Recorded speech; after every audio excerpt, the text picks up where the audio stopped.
নমস্কাৰ এই মুহূৰ্তত আহি পৰিছে সন্ধিয়াৰ কেইবাটাও বিগ ব্ৰেকিং নিউজ। আজি হৈছে 5 ডিচেম্বৰ। অৰুণোদয় আঁচনিৰ বাবে নতুনকৈ আবেদন কৰা সকলৰ বাবে অত্যন্ত ভাল খবৰ। 10 তাৰিখে লাখ লাখ মহিলা একাউণ্টত অৰুণোদয় আঁচনি 1250 টকা সোমাই যাব। এতিয়াই চেক কৰক আপোনাৰ বেংক একাউণ্ট। লগতে লাখ লাখ দুখীয়াৰ বাবে ভাল খবৰ। আপুনি চৰকাৰী কৰা জিঅ' টেকিং কৰিছে নেকি? 9 ডিচেম্বৰত চৰকাৰী কৰা টকা সোমাব একাউণ্টত। 9 ডিচেম্বৰৰ পৰা আপুনি লাভ কৰিব চৰকাৰী কৰ। লগতে লাখ লাখ ৰেচন কাৰ্ডৰ হিতাধিকাৰীৰ বাবে ভাল খবৰ। যদি আপোনাৰ ৰেচন কাৰ্ড নাই, নতুনকৈ ৰেচন কাৰ্ডৰ বাবে কৰিব পাৰিব আবেদন। আত্মসহায়ক প্ৰতিজন মহিলাক 10,000 টকাৰ চেক বিতৰণ কৰি আছে মুখ্যমন্ত্ৰী ডক্টৰ হিমন্ত বিশ্ব শৰ্মাই। লগতে কেইবাটাও ৰাজনৈতিক খবৰৰ লগতে অৰাজনৈতিক খবৰ যুগুত কৰা হৈছে আজিৰ দিনটোত। গোটেই অসম তথা ভাৰতৰ বিভিন্ন প্ৰান্তৰ পৰা যুগুত হৈছে কেইবাটাও ডাঙৰ খবৰ। এনেবোৰ খবৰ নিতৌ পাই থাকিবলৈ চেনেলটি ছাবস্ক্ৰাইব কৰি ভিডিঅ'ত এটা লাইক কৰিবলৈ নাপাহৰিব। আজিৰ আমাৰ প্ৰথম দশমীয়া গুৰুত্বপূৰ্ণ খবৰ হৈছে অসমবাসীৰ বাবে এটা ডাঙৰ খবৰ। 10 তাৰিখে লাখ লাখ লোকৰ একাউণ্টত সোমাব চৰকাৰী ধন। কোনে কোনে লাভ কৰিব এই ধনৰাশি? অৰুণোদয় আঁচনিৰ লাখ লাখ হিতাধিকাৰীৰ একাউণ্টত জমা হ'ব 1250 টকা। বৃদ্ধ পেঞ্চন আঁচনিৰ ধন সোমাব আপোনাৰ বেংক একাউণ্টত। মহিলা আৰু পুৰুষ সকলোৰে একাউণ্টত 10 তাৰিখত সোমাব টকা। বিধৱা পেঞ্চন আঁচনিৰ ধন জমা হ'ব আপোনাৰ একাউণ্টত। প্ৰতি মাহৰ 10 তাৰিখে হিতাধিকাৰীৰ একাউণ্টত ধন সোমোৱাটো নিশ্চিত কৰিছে চৰকাৰে। যদি আপোনাৰ বেংক একাউণ্টৰ KYC আপডেট কৰা নাই, শীঘ্ৰেই KYC আপডেট কৰক। অৰুণোদয় আঁচনিৰ টকা কণ্টিনিউ পাবলৈ হ'লে KYC আপডেট কৰাটো বাধ্যতামূলক। বহুতো হিতাধিকাৰী KYC আপডেট নকৰাৰ বাবে অৰুণোদয় আঁচনিৰ টকা নাপায়। যদি আপোনাৰ নামটো অৰুণোদয় আঁচনিত অন্তৰ্ভুক্ত হৈছে, তেনে ক্ষেত্ৰত বেংকত গৈ অতি শীঘ্ৰেই KYC ফৰ্ম এটা জমা দিয়ক। কেৱল এয়াই নহয়, আধাৰৰ সৈতে লিংক কৰক বেংক একাউণ্ট। অন্যথা আপোনাৰ একাউণ্টত অৰুণোদয় 2.0, অৰুণোদয় 3.0 টকা নাপাব। পান আধাৰ দুয়োটা নম্বৰৰ সৈতে লিংক কৰিব লাগিব বেংক একাউণ্ট। বেংকত পান আধাৰ লিংক হোৱাৰ পিছত আপোনালৈ আহিব OTP। ইয়াৰ পিছতে আপুনি নিশ্চিত হ'ব বেংক একাউণ্টত ধন জমা হোৱাটো। যদি আপোনাৰ নামটো অৰুণোদয় আঁচনিত অন্তৰ্ভুক্ত হৈ আছে আৰু আপুনি আগতে টকা পাইছিলে, এতিয়া আপুনি টকা নাপায় নেকি? তেনে ক্ষেত্ৰত আপুনি যাব লাগিব ব্লকত। ব্লকত গ'লে সম্পূৰ্ণকৈ সহায় কৰা হ'ব। কিহৰ বাবে আপোনাৰ একাউণ্টত আপুনি টকা নাপায় আৰু 10 ডিচেম্বৰৰ পূৰ্বে আপুনি ব্লকত যাব লাগিব। অন্যথা 10 ডিচেম্বৰৰ পিছত গ'লে আপোনাৰ একাউণ্টত টকা নাপাব। যিসকলে কণ্টিনিউ টকা পাই আছে সেইসকলে একো কৰিব নালাগে। সেইসকলে এটা ভিডিঅ' শ্বেয়াৰ কৰি দিয়ক, যাতে যিসকলে টকা নাপায় সেইসকলে যাতে সহায় হ'ব পাৰে। তাৰ পিছত অসমবাসী ৰাজক জনসমৰ পৰৱৰ্তী সভাই গুৰুত্বপূৰ্ণ খবৰ। লগতে ডাঙৰ খবৰ, মাইক্ৰ' ফাইনেন্সৰ ঋণী মহিলালৈ হিমন্ত বিশ্ব শৰ্মা চৰকাৰৰ বৃহৎ ঘোষণা। 50,000 টকা ঋণ লোৱা মহিলাৰ ঋণ মাফ কৰিব চৰকাৰে। বেংকৰ ঋণ মাফ কৰি মহিলাসকলক দিয়া হ'ব NOC। কেবিনেটত বৃহৎ সিদ্ধান্ত লৈছে হিমন্ত বিশ্ব শৰ্মাৰ চৰকাৰে। ইতিমধ্যে 50,000 টকা পৰ্যন্ত ঋণ লোৱা মহিলাৰ ঋণ মাফ কৰিছে চৰকাৰে। আপুনি মাইক্ৰ' ফাইনেন্স ঋণ লৈছিল নেকি? যদি 50,000 টকা ঋণ লৈছিলে, নিশ্চয় আপুনি কমেণ্ট কৰি জনাই দিয়ক আপোনাৰ 50,000 টকাৰ ঋণ মাফ কৰিলে নে চৰকাৰে। মাইক্ৰ' ফাইনেন্সৰ ঋণী মহিলালৈ হিমন্ত বিশ্ব শৰ্মা চৰকাৰৰ বৃহৎ ঘোষণা। অসমৰ মুখ্যমন্ত্ৰী ডক্টৰ হিমন্ত বিশ্ব শৰ্মাই মাইক্ৰ' ফাইনেন্সৰ মহিলালৈ কেবিনেট বৈঠকত কেইবাটাও গুৰুত্বপূৰ্ণ সিদ্ধান্ত গ্ৰহণ কৰিছে। তাৰ পিছত অসমবাসী ৰাজক জনসমৰ পৰৱৰ্তী সভাই গুৰুত্বপূৰ্ণ খবৰ। লগতে ডাঙৰ খবৰ, BTC বাসীৰ বাবে আহি গ'ল ভাল খবৰ। প্ৰতিটো দৰিদ্ৰ পৰিয়ালে লাভ কৰিব চৰকাৰী পকীঘৰ। কোনো পৰিয়াল কেঁচা থাকিব নালাগে। 9 ডিচেম্বৰৰ পৰা প্ৰতিটো দৰিদ্ৰ পৰিয়ালে লাভ কৰিব চৰকাৰী পকীঘৰ। 12 ডিচেম্বৰৰ পৰা আৰম্ভ হ'ব অৰুণোদয় আঁচনি। BTC নিবনুৱা যুৱক যুৱতীসকলেও ভাল খবৰ দিছে BTCৰ প্ৰধান হাগ্ৰামা মহিলাৰীয়ে। BTCত নতুন বহুতো চাকৰি ল'ব। 50 কোটি টকা আত্মসহায়ক মহিলাসকলৰ বাবে ধাৰ্য কৰা হৈছে। এই মন্তব্য কৰিছে BTCৰ প্ৰধান হাগ্ৰামা মহিলাৰীয়ে। BTC বাসীৰ বাবে আহি গৈছে ভাল খবৰ। যদি BTCৰ পৰা কোনে ভিডিঅ'টো চাই আছে, নিশ্চয় কমেণ্ট কৰি জনাই দিব। তাৰ পিছত অসমবাসী ৰাজক জনসমৰ পৰৱৰ্তী সভাই গুৰুত্বপূৰ্ণ খবৰ। লগতে ডাঙৰ খবৰ, RSSক সন্তুষ্ট কৰাৰ বাবে অসমত মিয়াৰ ওপৰত চলি আছে নিৰ্যাতন। মুখ্যমন্ত্ৰীৰ নিৰ্দেশত চলি আছে আক্ৰমণ আৰু অত্যাচাৰ। 2026 নিৰ্বাচন পাৰ কৰিবৰ বাবে মিয়া বুলি এনেকুৱাকৈ মুখ্যমন্ত্ৰী ডক্টৰ হিমন্ত বিশ্ব শৰ্মাই চিঞৰি আছে। ৰাজ্যৰ পৰিচালনা সম্পূৰ্ণৰূপে ব্যৰ্থ হৈছে মুখ্যমন্ত্ৰী ডক্টৰ হিমন্ত বিশ্ব শৰ্মাই। হয় বন্ধু বান্ধৱীসকল, ৰাজ্য পৰিচালনাত আচলতে অসমৰ মুখ্যমন্ত্ৰী ডক্টৰ হিমন্ত বিশ্ব শৰ্মাই সম্পূৰ্ণৰূপে ব্যৰ্থ হৈছে নেকি? জনতাই কি ক'ব? জনতাৰ মন্তব্যটো কমেণ্ট কৰি জনাই দিব। মিয়াৰ ওপৰত চলা অপমান কেতিয়াও গ্ৰহণযোগ্য নহয়। মিয়া সন্দৰ্ভত মুখ্যমন্ত্ৰীক তীব্ৰ সমালোচনা কৰিছে বা কটাক্ষ কৰিছে মুছলিম ছাত্ৰ সন্থাই। RSSক সন্তুষ্ট কৰাৰ বাবে অসমত মিয়াৰ ওপৰত চলি আছে নিৰ্যাতন। তাৰ পিছত অসমবাসী ৰাজুক জনাইছে আমাৰ পৰৱৰ্তী খুবেই গুৰুত্বপূৰ্ণ খবৰ। লগতে ডাঙৰ খবৰ, উচ্ছেদ বন্ধ কৰিলে বিজেপিত যোগদান কৰিব হাজাৰ হাজাৰ মিয়াই, ঘোষণা কৰিছে নেমচুৰ সভাপতি বদৰুল ইছলামে। উচ্ছেদ বন্ধ কৰি আলোচনা কৰক মুখ্যমন্ত্ৰী ডক্টৰ হিমন্ত বিশ্ব শৰ্মাই। আলোচনা সফল হলে বিজেপিৰে লাভ হ'ব। আলোচনা কৰিলে সকলো সমস্যাৰ সমাধান হ'ব, কিন্তু অত্যাচাৰ কৰিলে কোনো সমস্যাৰ সমাধান নহয়। ইয়াৰ ফলত বৰঞ্চ বিপদৰ সৃষ্টি হ'ব, মন্তব্য কৰিছে নেমচুৰ সভাপতি বদৰুল ইছলামে। উচ্ছেদ বন্ধ কৰিলে বিজেপিত যোগদান কৰিব হাজাৰ হাজাৰ মিয়াই। হয় বন্ধু বান্ধৱীসকল, নেমচুৰ সভাপতি বদৰুল ইছলামে যিটো মন্তব্য কৰিছে ইয়াৰ বিষয়ে জনতাই কি ক'ব? যদি জনতাৰ কিবা ক'ব লগা থাকে জনতাৰ মন্তব্যটো নিশ্চয় কমেণ্ট কৰি জনাই দিব।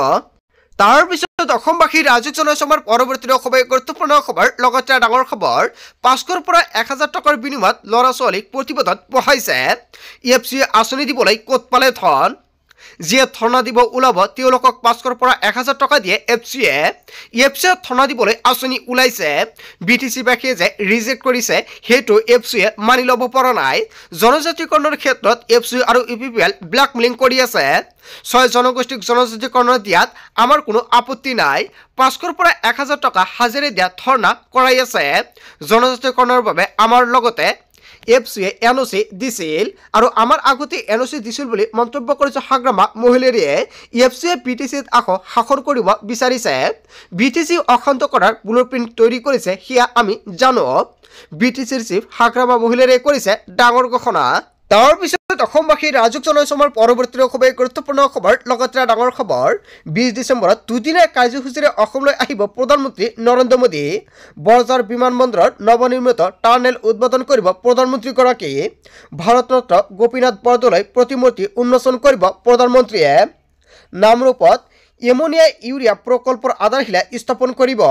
11,000 কোটি টকাৰ ব্যয়েৰে নামৰূপত স্থাপন হ'ব প্ৰকল্প। এটা বিগ ব্ৰেকিং নিউজ আহি পৰিছে। আজিৰ ভিডিঅ'টো সকলোৱে বেছি বেছি কৰি শ্বেয়াৰ কৰি দিয়ক। তাৰ পিছত অসমবাসী ৰাজুক জনাইছে আমাৰ পৰৱৰ্তী খুবেই গুৰুত্বপূৰ্ণ খবৰ। লগতে ডাঙৰ খবৰ, নিৰ্বাচনৰ পূৰ্বে কংগ্ৰেছত বিদ্ৰোহৰ উকমুকনি। কংগ্ৰেছ বিধায়কৰ বিৰুদ্ধে ক্ষোভ উজাৰিছে কংগ্ৰেছৰ মুখপাত্ৰ ইমদাদ হুছেইনে। লাহৰিকটৰ বিধায়ক আসিফ নাজাৰাৰ বিৰুদ্ধে ক্ষোভ উজাৰিলে কংগ্ৰেছৰ মুখপাত্ৰ ইমদাদ হুছেইনে।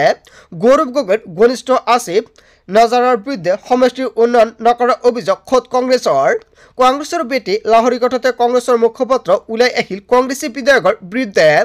নিৰ্বাচনৰ পূৰ্বে কংগ্ৰেছত আৰম্ভ হৈছে খোৱা কামৰা। গৌৰৱ গগৈলে পত্ৰ প্ৰেৰণৰ পিছতে সুফল নাপাই সচিবালয়ত উপস্থিত হৈছে কংগ্ৰেছৰ মুখপাত্ৰ ইমদাদ হুছেইন। বিগত বছৰত সমষ্টিৰ উন্নয়ন নকৰাৰ অভিযোগ উঠালে খোদ কংগ্ৰেছীয়ে। নিৰ্বাচনৰ পূৰ্বে কংগ্ৰেছৰ এই পৰিস্থিতিক লৈ চিন্তিত গৌৰৱ গগৈ। সমষ্টিৰ ৰাইজে দাবী জনাই অহাৰ পিছতো বিধায়ক আসিফ নাজাৰে নললে এই ব্যৱস্থা। বাটপথ উন্নয়নৰ বাবে মুখ্যমন্ত্ৰীৰ পত্ৰ প্ৰেৰণ কংগ্ৰেছৰ মুখপাত্ৰ ইমদাদ হুছেইনে। এটা বিগ ব্ৰেকিং নিউজ আহি পৰিছে। তাৰ পিছত অসমবাসী ৰাজুক জনাইছে আমাৰ পৰৱৰ্তী খুবেই গুৰুত্বপূৰ্ণ খবৰ। লগতে ডাঙৰ খবৰ, পিতৃ মাতৃৰ সৈতে দুৰ্ব্যৱহাৰ কৰা সন্তানৰ বাবে সাৱধানবাণী। এনে সন্তান পিতৃ মাতৃৰ সম্পত্তিত দেখুৱাব নোৱাৰিব অধিকাৰ। পিতৃ মাতৃৰ অনুমতি অবিহনে থাকিব নোৱাৰিব পিতৃৰ গৃহত। জন্মদাতাক অৱহেলা কৰা সন্তানক ইচ্ছা কৰিলে ঘৰৰ পৰা উলিয়াই দিব পাৰিব পিতৃ মাতৃয়ে। পিতৃ মাতৃৰ সৈতে দুৰ্ব্যৱহাৰ কৰা সন্তানৰ বিৰুদ্ধে কঠোৰ হৈছে আদালত। দিল্লী উচ্চ ন্যায়ালয়ে জন্মদাতাক অৱহেলা কৰা সন্তানৰ বিৰুদ্ধে দিলে নিৰ্দেশনা। আদালতৰ মতে এনে সন্তানৰ বিৰুদ্ধে হাৰাশাস্তিৰ কোনো প্ৰমাণ দিয়াৰ প্ৰয়োজন নাই আদালতত। গোচৰ তৰি আদালতলৈ অহা যোৱা কৰাৰ নাই কোনো ধৰণৰ প্ৰয়োজন। আদালতৰ মতে পিতৃ মাতৃৰ ঘৰত থকা সন্তানৰ অধিকাৰ চিৰস্থায়ী নহয়। জ্যেষ্ঠ নাগৰিকসকলৰ জীৱনদাতাক সুচল কৰাৰ বাবে আছে এই আইন। এগৰাকী কন্যাই পিতৃ মাতৃৰ বিৰুদ্ধে আদালতৰ গোচৰৰ পিছতে এই মন্তব্য কৰিছে জ্যেষ্ঠ ন্যায়াধীশৰ। পিতৃ মাতৃৰ সৈতে দুৰ্ব্যৱহাৰ কৰা সন্তান সাৱধান হওক, অন্যথা পৰিব ভয়ংকৰ বিপদৰ সন্মুখীনত। তাৰ পিছত অসমবাসী ৰাজুক জনাইছে আমাৰ পৰৱৰ্তী খুবেই গুৰুত্বপূৰ্ণ খবৰ। লগতে ডাঙৰ খবৰ, PMEY গৃহৰ বাবে জীৱিকা সখীয়ে দিয়া তালিকা নহ'ব। পুনৰ এটা বিগ ব্ৰেকিং নিউজ আহি পৰিছে। নম্বৰ 1, পইণ্ট টু পইণ্ট উল্লেখ কৰিছে চৰকাৰৰ ফালৰ পৰা। জীৱিকা সুখে শৌচাগাৰ, গৰু গাহৰিৰ ঘৰটোকৈ মানুহৰ ঘৰ বুলি জিঅ' টেকিং কৰি 43 লাখ হিতাধিকাৰীৰ তালিকা প্ৰস্তুত কৰিছে। নম্বৰ 2ত উল্লেখ কৰিছে গাঁও সভাপতি, পঞ্চায়তৰ সভাপতি, সচিবালয়কে নতুনকৈ বাছনি কৰিব প্ৰকৃত কেঁচাঘৰ থকা মানুহক। হয় বন্ধু বান্ধৱীসকল, বহুতো বিসংগতি ধৰা পৰিছে আৰু এতিয়া বহুতো হিতাধিকাৰীৰ নাম কৰ্তন কৰা হ'ব তালিকাৰ পৰা। আপুনি চৰকাৰী ঘৰ পাবনে? যদি আপুনি জিঅ' ৰেটিং কৰিছে, আপোনাৰ বাবে অত্যন্ত ভাল খবৰ বা এটা বেয়া খবৰ আহি পৰিছে। প্ৰকৃত হিতাধিকাৰী বুলি পঞ্চায়তৰ সভাপতি আৰু সচিবে চহী কৰি দিব লাগিব। নম্বৰ 3ত উল্লেখ কৰিছে গাঁও সভাত পঞ্চায়তৰ সভাপতি সচিবকে হিতাধিকাৰী বাছনি কৰাৰ পিছতে ভেৰিফিকেশ্যনৰ বাবে পুনৰ হিতাধিকাৰীৰ বাবে ঘৰে ঘৰে যাব লাগিব বিভাগীয় লোক। আৰু 5 নম্বৰত উল্লেখ কৰিছে অনিয়ম হ'লে পঞ্চায়তৰ সভাপতি আৰু সচিবৰ চাকৰি যোৱাৰ লগতে যাব লাগিব জেললৈ। মন্ত্ৰী ৰঞ্জিত কুমাৰ দাসে কেইবাটাও নতুন নিয়ম বান্ধি দিছে। আপুনি চৰকাৰী ঘৰৰ জিঅ' ৰেটিং কৰিছে নেকি? তেনে ক্ষেত্ৰত এইকেইটা নিয়ম আপুনি মানিব লাগিব। অন্যথা চৰকাৰী ঘৰৰ তালিকাত নাম থাকিলেও আপুনি চৰকাৰী ঘৰ নাপাব। চৰকাৰী ঘৰৰ নতুন তালিকা প্ৰস্তুত কৰিছে জীৱিকা সখী বাইদেউসকলে, কিন্তু কোনে কোনে চৰকাৰী ঘৰ নাপাব ইয়াক লৈ মন্ত্ৰী ৰঞ্জিত কুমাৰ দাসে নতুনকৈ SOP জাৰি কৰিছে আৰু পুনৰ ৰিভেৰিফিকেশ্যন হ'ব আৰু ভেৰিফিকেশ্যনৰ সময়ত বহুতো হিতাধিকাৰীৰ নাম কৰ্তন কৰা হ'ব তালিকাৰ পৰা। যদি আপোনাৰ ঘৰত পকী ঘৰ আছে তেনে ক্ষেত্ৰত পকী ঘৰৰ সুবিধা আপুনি পুনৰ নাপাব। তাৰপিছত অসমবাসী ৰাজুক জনাইছো আমাৰ পৰৱৰ্তী খুবেই গুৰুত্বপূৰ্ণ খবৰ, লগতে ডাঙৰ খবৰ। দেশৰ কোটি কোটি আধাৰ কাৰ্ডৰ গৰাকীৰ বাবে ডাঙৰ খবৰ আহি পৰিছে। আধাৰ কাৰ্ডক লৈ দেশত প্ৰযোজ্য হ'ল নতুন নিয়ম। 3টা জৰুৰী কাম নকৰিলে বাতিল হ'ব পাৰে আপোনাৰ আধাৰ কাৰ্ড। 31 ডিচেম্বৰৰ ভিতৰতে আধাৰ কাৰ্ডৰ সৈতে লিংক কৰক আপোনাৰ পান কাৰ্ড। নাম ঠিকনা মোবাইল নম্বৰ শুদ্ধ কৰিবলৈ আপুনি ভৰিব লাগিব 75 টকা। ফটোৰ লগতে আঙুলিত চাপ দিবলৈ ভৰিব লাগিব 125 টকা। আধাৰ কাৰ্ডৰ সৈতে পান কাৰ্ড লিংক কৰাৰ বাবে তাৰিখ নিৰ্ধাৰণ কৰা হৈছে। 31 ডিচেম্বৰৰ ভিতৰতে আধাৰ কাৰ্ডৰ সৈতে লিংক কৰক আপোনাৰ পান কাৰ্ড। 2026 14 জুন তাৰিখলৈকে বিনামূলীয়াকৈ কৰিব পাৰিব নথিপত্ৰ আপডেট। যদি আপোনাৰ আধাৰ কাৰ্ড আৰু পান কাৰ্ড আছে এতিয়ালৈকে লিংক কৰা নাই, অতি শীঘ্ৰে লিংক কৰক। 31 ডিচেম্বৰৰ ভিতৰতে কৰিব লাগিব লিংক, অন্যথা পিছত কিন্তু আপুনি কৰিব নোৱাৰিব। আধাৰ কাৰ্ডক লৈ কেইবাটাও নতুন নিয়ম সলনি হৈছে। তাৰ পিছত অসমবাসী ৰাজুক জনাইছো আমাৰ পৰৱৰ্তী খুবেই গুৰুত্বপূৰ্ণ খবৰ, লগতে ডাঙৰ খবৰ। জনজাতিকৰণৰ বিৰোধিতাৰে ৰাজ্যত অব্যাহতি প্ৰতিবাদ। 6 জনগোষ্ঠীৰ জনজাতিকৰণৰ বিৰোধিতাৰে মধ্য অসমত প্ৰতিবাদ জনজাতীয় ছাত্ৰ সন্থাৰ। মধ্য অসমৰ ৰাজপথত হাজাৰ হাজাৰ লোকৰ জোৰ লৈ প্ৰতিবাদ। 6 জনগোষ্ঠীৰ জনজাতিকৰণ আমি কোনোপধ্যেই মানি নলওঁ, কোনোপধ্যেই আমাৰ অধিকাৰ আমি খৰ্ব হ'বলৈ নিদিওঁ। জনজাতীয় লোকৰ দাবী নামানিলে অসমত ভয়ংকৰ সৃষ্টি কৰাৰ হুংকাৰ দিছে। জনজাতিৰ বিৰোধিতাৰে ৰাজ্য অসমত চলিছে, ৰাজ্যত অব্যাহত আছে প্ৰতিবাদ। বন্ধু বান্ধৱীসকল, গোটেই অসম তথা ভাৰতৰ বিভিন্ন প্ৰান্তৰ পৰা যুগত হৈছে কেইবাটাও ডাঙৰ খবৰ। এনেবোৰ খবৰ নিত পাই থাকিবলৈ চেনেলটি ছাবস্ক্ৰাইব কৰি ভিডিঅ'ত এটা লাইক কৰিবলৈ নাপাহৰিব। So thank you for watching full video.